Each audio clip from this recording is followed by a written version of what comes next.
আসসালামু আলাইকুম। সবাইকে জানাচ্ছি পবিত্র ঈদুল ফিতরের শুভেচ্ছা।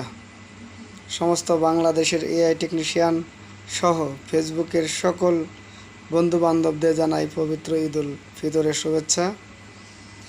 প্রিয় এআই টেকনিশিয়ান বন্ধুরা, আপনারা কেমন আছেন?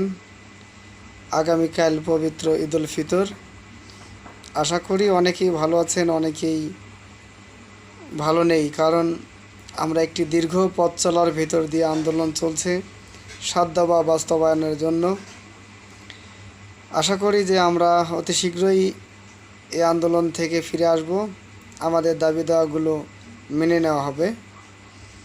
এবং আজকে আমাদের কেন্দ্র কমিটির সম্মানিত সভাপতি সাহেব একটি পোস্ট করেছেন। আমি কেন্দ্রীয় কমিটির প্রচার ও প্রকাশনা সম্পাদক হিসাবে আপনাদের বলতে চাই যে সভাপতি সাহেব যেই বার্তাটি আপনাদের দিয়েছেন তার পূর্ণাঙ্গ সমর্থন কেন্দ্র কমিটির আছে সহ সারা বাংলাদেশে 5,500 এআই টেকনিশিয়ানের এই দাবি বাস্তবায়ন আছে। ইতিমধ্যেই 9 তারিখে একটি কর্মসূচি ঘোষণা হয়েছে। আপনারা সবাই ফ্যামিলি পরিবার বর্গকে নিয়ে সুন্দরভাবে ঈদ করুন। ঈদের পরে আমাদের যে 9 তারিখে একটি কর্মসূচি আছে সেটা সফল করার জন্য আমরা সবাই সর্বোচ্চ চেষ্টা করব ইনশাআল্লাহ।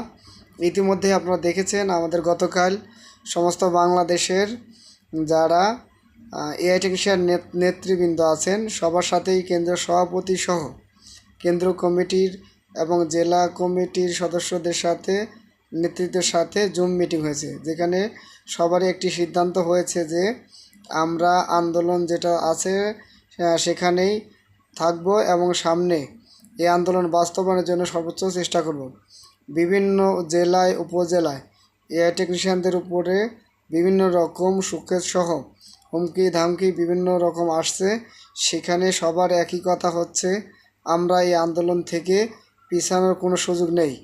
ইনশাল্লাহ আমরা সবাই আমাদের লক্ষ্য অর্জন করেই ফিরব। আর আমাদের এই প্রচার ও প্রকাশনার একটি মাধ্যম হচ্ছে ফেসবুক। তাছাড়া আমাদের এই 5,000 টেকনিশিয়ানকে একত্রিত করার জন্য কোনো মাধ্যম আমাদের নাই।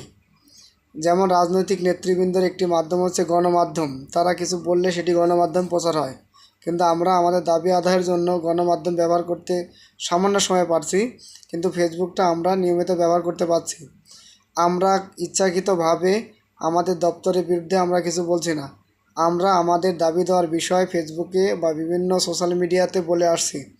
অনাকাঙ্ক্ষিতভাবে যদি আমাদের কথায় বা কোনো কাজে কেউ আঘাত পেয়ে থাকেন আমরা আন্তরিকভাবে দুঃখিত। আমি কেন্দ্র কমিটির প্রচার ও প্রকাশনা সম্পাদক হিসেবে বলতে চাই, আমি ব্যক্তিগতভাবে কারো বিরুদ্ধে কোনো আক্রমণাত্মক কথা বলতে চাই না। যেটা বলা হয় সেটা হচ্ছে কেন্দ্র কমিটির সিদ্ধান্ত অনুযায়ী। তো আমরা যে কর্মসূচি দেওয়া আছে 7 দফা, সেটা বাস্তবায়নের জন্য আগামী 9 তারিখে সকল এআই টেকনিশিয়ানের উদ্দেশ্যে বলবো, এটা কেন্দ্রের নির্দেশ, আপনারা আপনাদের জেলা উপজেলা সকল টেকনিশিয়ানকে একত্রিত করেন এবং 9 তারিখের যে এই কর্মসূচি আছে সেটা সফল করবেন ইনশাআল্লাহ। আপনারা আপনাদের পরিবারবর্গ সকল সদস্য নিয়ে ঈদ ভালোভাবে কাটাবেন এই আশা ব্যক্ত রেখে কেন্দ্র কমিটির পক্ষ থেকে আপনাদেরকে অগ্রিম আবার ঈদের শুভেচ্ছা জানিয়ে আজকের মতন এখানে শেষ করছি। ভালো থাকবেন। আল্লাহ হাফেজ।